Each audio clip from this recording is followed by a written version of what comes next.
Sa bawat hakbang, laging iba ang inuuna. Nakatingin sa malayo, nakakalimutan ng sarili. Sa dami ng pasan puso'y unti-unting nababalik. Ngunit ang pagod ay may hangganan din. Panahon na upang ang sariling boses ay tinggil. Hindi ito pagtalikod, hindi ito paglayo. Kailangan lang ayusin ang sariling dampat tayo. Dahan-dahang tatanggalin ang suot na maskara. Hahayaan ang sariling muling huminga.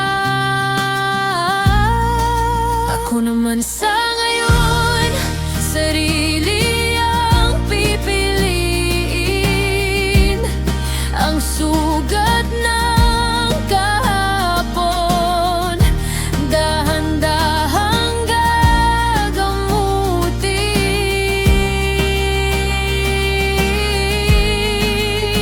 Hindi kailangan patunayan ang halaga sa iba. Sapat na ang ako'y ako, at ako'y malaya. Bawat patak ng luha, may aral na baon.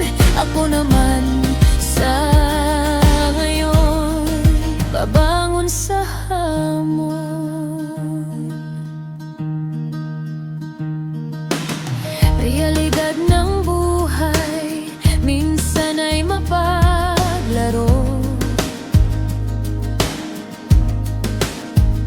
Sa gitna ng unos, madaling maligaw ang puso.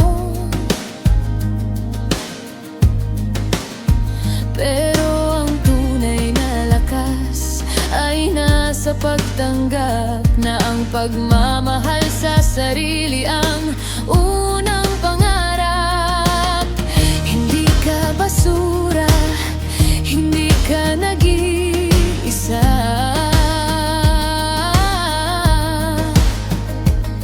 Ang iyong halaga ay higit pa sa nakikita nila.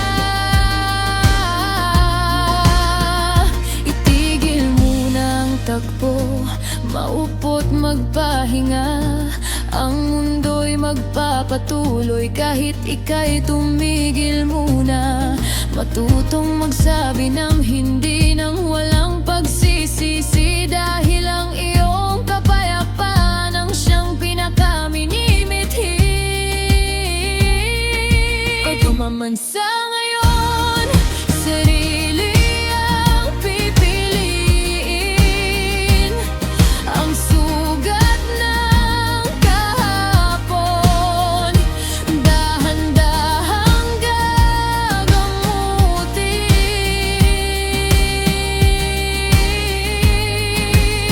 Hindi kailangan patunayan ang halaga sa iba.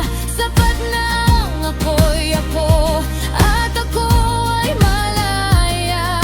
Bawat patak ng luha, may aral na baon. Ako naman sa ngayon, babangon sa hamon.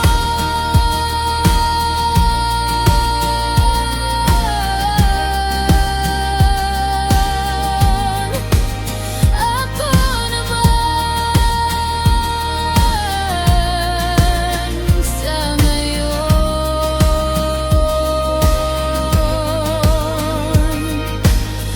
Bukas muling maglilingkod ng mas buo. Pero sa ngayon sinta, ako muna ang uunahin ko.